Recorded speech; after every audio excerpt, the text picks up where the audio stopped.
Good morning, Amsterdam. How are you today? How did you enjoy the introductory talks at the main stage? Good. Some very, very shy applause. Let's see if we can make this applause a little bit bigger at the end of this talk. Welcome to this introductory talk to Austrian economics, and basically, more importantly, how we stop the human energy leak that governments love to profit from. And of course, also a solution. So how does Bitcoin and how does the Austrian school actually stop or will be able to stop this human energy leak? In about 30 minutes, we will talk you through. Don't worry. Maybe many of you are not an economist. So am I. I'm not an economist. Yet here we are talking about economics. I distinctly remember my economics teacher saying, when I finished high school, he said, well, Willem, it's been lovely having you here. Please, never ever in your life do anything with economics again. So that's how easy this is going to be. Don't worry. So let's start. First of all, maybe let me introduce myself. My name is Willem Cornax, and I am the president of the Dutch Mises Institute. So here in the Netherlands based. I live in Amsterdam, so it was a very cliche, beautiful bike ride to the stage here. And what we do is we look at the world in a different way than most economists would do. We look in the world from a stage in which you are the centerpiece. We will discuss this a bit later on. So let's first discuss a little bit about why governments profit from a human energy leak. And what do I actually mean with a human energy leak? What I mean with that is partially this. So from the closing of the Bretton Woods money system, let's call it that, the productivity that you all have and that maybe your parents have or have had has been steadily growing, partially due to technological improvements, partially due to them actually becoming more productive. However, as you can see, the hourly compensation for non-executive workers stayed somewhat the same. Yet, the productivity went to the roof. By the way, if you would invest this, or if you would see this as a Bitcoin investment, then you have quite a good return. However, that return did not materialize because you are still here while your productivity is there. Printing money since the 1970s caused a little bit of inflation, not too much as you can see. If this were a shitcoin, you have a huge return. That's your money.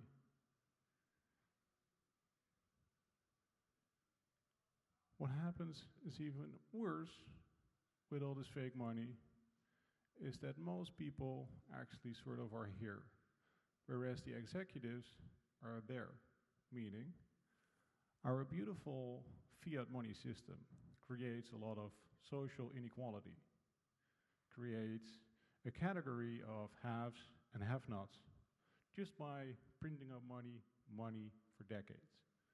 This is not a very sustainable situation. And ultimately, governments love to profit from this. Why do they do this? Or maybe even better, how do they do this? Before we get to that, ultimately, this is what happens with your food prices. So buy a can of tomato, the famous Campbell one, buy a can of tomato for 10 cents, or buy it for €1.20. Almost, in the meantime. This is not sustainable. Yet, you're being told, well, inflation is transitory, or inflation is a good thing, or don't worry too much about it, or in the end, well, fine, just choose, do you want to buy some food today, or will you turn on the heat? Again, it's not a sustainable thing to have in your society. So what we're left with when we are in this money system is a government that constantly uses this continuous inflation to talk about the symptoms So they say there is lots of social inequality, or yes, all these rich people that have all this money, they should contribute more. So we should tax them more. Ultimately meaning they will leave the Netherlands or they will leave your own country. They will fly away to jurisdictions where there's lower taxes and where there's less fake fiat money being printed. It's not sustainable. Otherwise, if they don't do this, by being able to print up all this money, they can expand the state. It's not in itself a bad thing, by the way, but at the same time, we know that an over-encumbering state, a state that is actually able to decide for you what to buy, where to buy it, and with whom to buy it, that is a society that very, very few people actually want to live in. So by printing fiat money, without actually really noticing or without actually being confronted by the limits of your own ideas, states have the opportunity and the ability to expand and expand and expand. And also, of course, if you print up this fake money, you also need to repay the debt. And in order to do so, partially, your taxes are being increased, increased, increased. This is not sustainable for you. It's not sustainable for me. It's not sustainable in the long run for society at large. This is a huge problem. And of course, funny enough, what do you know? A world on Bitcoin will stop this. Why?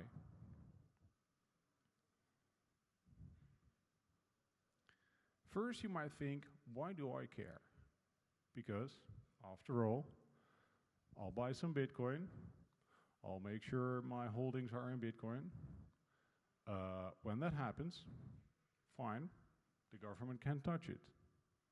Good. It's partially true, of course. At a certain point, you can at gunpoint be forced to give out your keys. It's not a situation we would like to be in, but it's possible. But still, you know, if I buy Bitcoin, I'll fix your future, right? Or maybe, what do you do in this Bitcoin world? So, most of you probably already had some sort of change of mind. You were born into a fiat world, you grew up with fiat principles, and you grew up with principles that are based on a fiat world, meaning that ultimately the way you look at the world, the way you look at economics, the way you look at society is based on the idea that an ever-expanding money supply and an ever-expanding government and an ever-expanding state ultimately is not that much of an issue. But ask yourself, are those principles tenable in a Bitcoin society? The answer is no. Because, as you know, there's 21 million Bitcoins, and that's it. So Bitcoin is a finite resource, just as in the olden days, to a certain extent, gold would be. The beauty of this is that when you have money, real money, so sound money, in the olden days, of course, gold, nowadays, Bitcoin. When you have Bitcoin, what happens? Instead of in a fiat system where you have dependency on the currency, meaning you always have to work harder in order to get the same amount of fiat, which creates dependency. In the Bitcoin world, you will have ownership.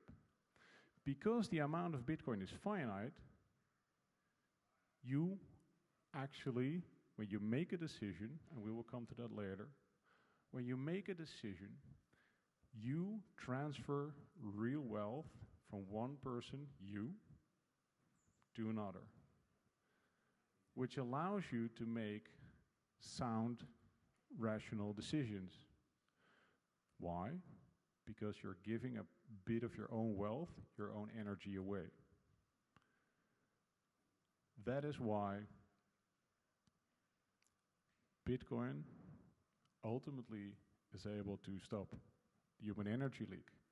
But you also need different ideas, or at least you need to have a different way of looking at the world. And this is what we'll discuss briefly, because the way that I look at it, the Austrian school is able to provide you with a new framework of action, a framework of action for acting in a Bitcoin world. And we can fairly simply look at this by these 3 questions. Well, it's actually 4, but let's do only not the one at the top, but let's do 4. So ultimately, why did you come to this workshop? Might be out of interest for Austrian economics. Might be that the other workshop was full. Might be for any reason that you individually have thought up to come here. So, how did you choose this workshop? So you took action, but how did you choose it? Most likely, for most of you, you thought up reasons as to come to this workshop instead of going to Bergslachter, who was also simultaneously speaking. So you made a choice to forego the potential gains of going to the other talk. But ultimately, why did you go to this conference? Because ultimately, you were looking to learn, you were looking to engage, you were looking to connect, you were looking to network, whatever your individual reason is. Does this sound about right? So if you think back about how did you get up in this specific place, at this specific lecture, this specific talk in the Proof of Workshop, does this sound about right? So how did this thought process go with you? And if that sounds a little bit right, then I congratulate you, because what you've just done in your head is go through the 3 basic concepts of the Austrian school that allow you to have a framework of action. We'll talk a little bit about that later. Let's first discuss what the Austrian school actually is, because we've been talking about it. Maybe you already know a little bit about it. But what is it actually? We'll not go too deep into the history, who did it, why, that whole stuff. There are millions and millions of lines of beautiful papers written about this. In brief, Karl Menger started ultimately the Austrian school in 1871 by publishing his Principles of Economics. It's a basic book. You can look it up. It's free online. English, German, almost any language you can think of, you can find it online. There's 3 basic tenets that set the Austrian school apart from other economic lines of thought or schools of thought within this beautiful world. The first is so this is always a tongue breaker for me, but the first one is methodological individualism. What does that mean? It means that we believe, we think, and we can deduce that ultimately all social phenomena within society come from individual action. Meaning, we don't hash out society as a concept. We don't say you are a group, so you as an individual, you're not a group, you're not society, you're not some random thought up construct. No, it's you physically in the world where you act, where you interact with other people, where you make choices, where you have dreams, where you want to realize those dreams. So this is what sets the Austrian school apart. It's a dynamic analysis of the world around us. Instead of aggregates, instead of charts, instead of models, the basic foundation of the Austrian school is dynamic. And this allows us to look into the world where we are in the way that the world is, not in some aggregate, but in reality. And this is what makes it unique. Another concept is reasoning to achieve ends. What's this? This is, in the more formal term, this is called goal rationality. And this means that once you think of a goal, what you're going to do is, with the experience that you have, with the ideas that you have, with what your goal exactly is, you're going to think about how can I reach this goal. Whereas in mainstream economics, it is about sort of scientific rationalism. It's about A plus B is C, and if it's not a causal relation, or when there's no variations, then this cannot be. Whereas for you, if you actually want to achieve something, even so simple as buying a bread at a bakery, you think up, I want a bread, I'm hungry, I'm going to resolve this. I go to my favorite bakery, go to the supermarket, I buy the bread. It's that simple.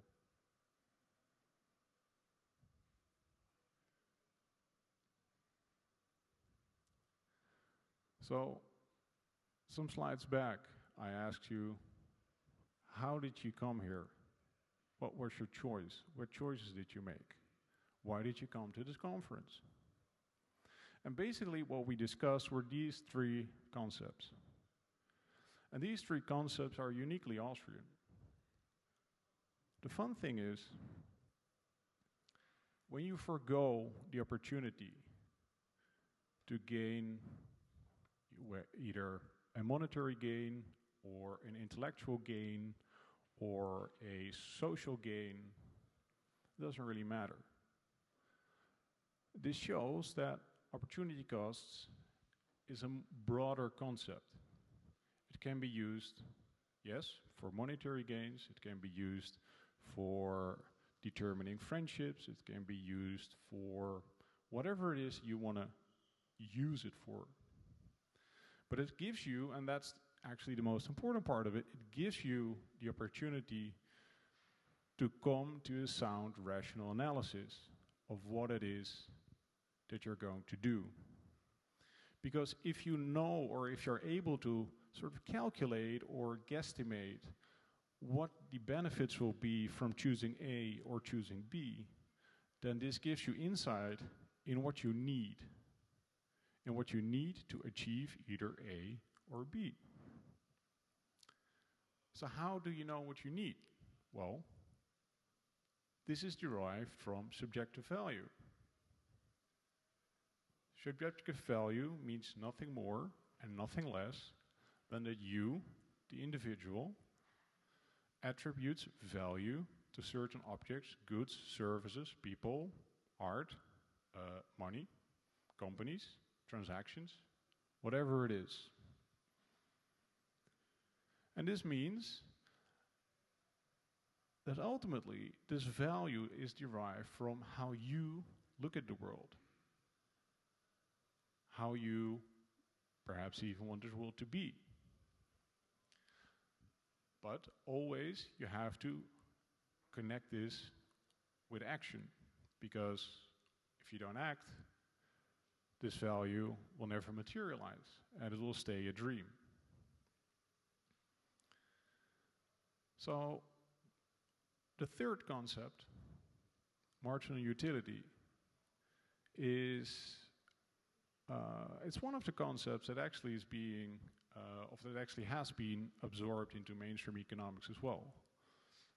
The idea here is, this solves an old paradox.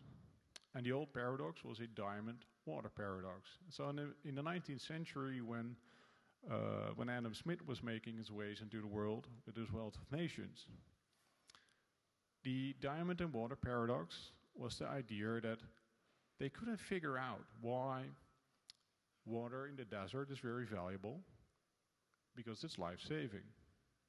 Whereas in London or in any other city, where water is still as life-saving as in the desert,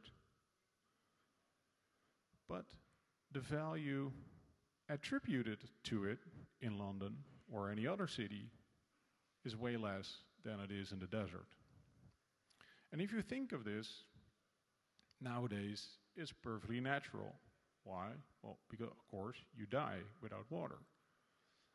But what they were doing back then was saying, well, we look at the concept of water, and we look at the concept of the diamond. And therefore, all diamonds and all water in the world, this is how we look at particular things. But, of course, for you as an individual, the whole concept of water is completely irrelevant. When you're in the desert, it doesn't matter that there's loads and loads of water in London. It matters to you, do you have water there? Do you have the water there to survive? And if the answer is no, you're going to die. So what do? You trade your diamonds for water. So what this does, the marginal utility allows you to make a ranking of what you value and to see what is the next iteration of my ranking going to do to what I want to achieve in this world.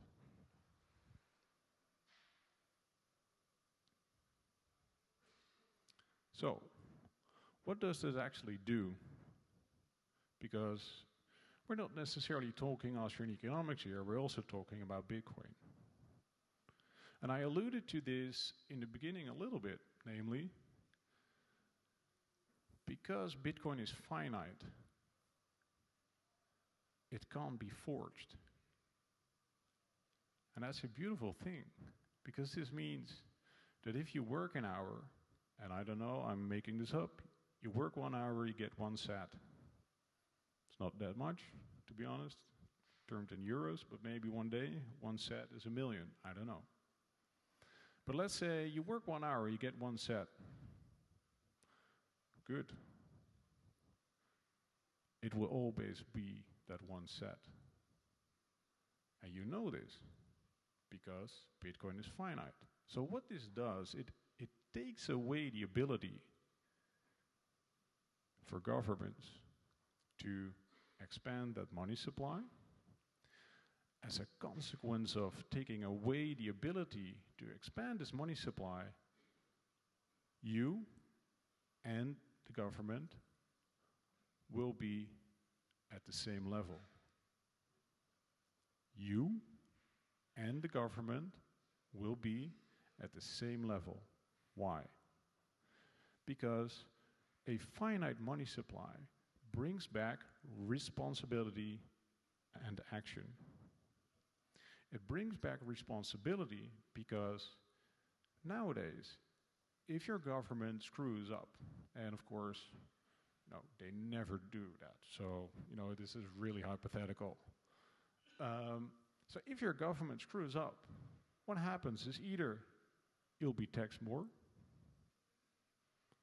or more money will be lent, or more money will be printed.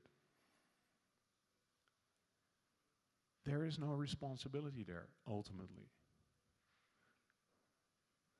And this responsibility is connected to acting out ideas. So if you have a brilliant idea and you go out into the world and you act it out and it turns out to be a completely crap idea, you lost your money. You lost your time, you lost your resources, you lost your energy.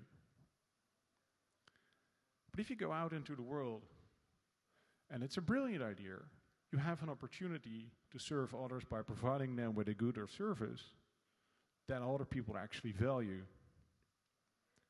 Now imagine, well, actually you don't really need to imagine because we still live in this fiat world, but now imagine you go out into the world, you have a shit product, what happens?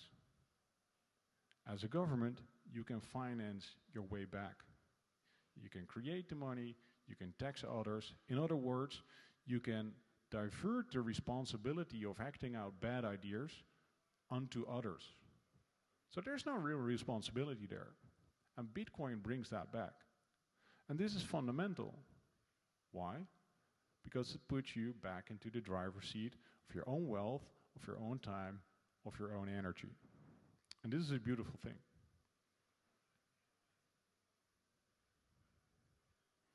So, let's go a little bit deeper into that before we finish off. So basically, and I'm not sure how many of you actually have Bitcoin here. Can you raise your hand? How many of you have Bitcoin? Good. How many of you have a shitcoin? Way less hands. Also very good. Sorry, I'm not a Bitcoin maxi yet. We'll get there one day. But essentially, what we've been doing for the last few decades is living in shitcoin country. Fiat money allows you to divert your responsibility upon others. It allows you to divest ownership of your own wealth onto others.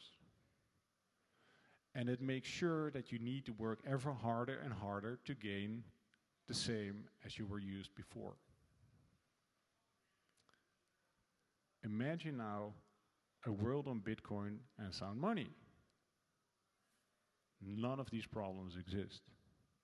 Of course, there will be theft. Of course, there will be deceit. Of course, there will be all the things that we see nowadays. But it doesn't really matter because it's a finite money system. And this is something to be very, very happy about. But ultimately, a world on Bitcoin based on fiat principles, so based on bad ideas, based on shitcoin ideas, a world on Bitcoin will also need principles and a framework of action to allow you to see the world in a different way. And the fun thing is, with this very brief exercise that we did on how you got here, how you choose to be here, you automatically went through the steps of the basic route that the Austrian school takes in approaching life. And the fun thing is, every time you transact any sats to anyone, you are going through the basic tenets of the Austrian school.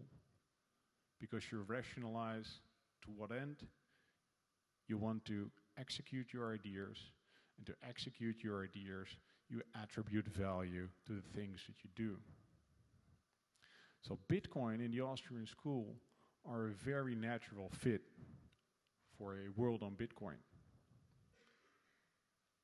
If you want to know more about this, and if you're Dutch, if you're not from Netherlands, first of all, kudos to you for flying in. That's very commendable. There's loads of international sites as well. Go to Mises.nl for starters. Find us on Twitter.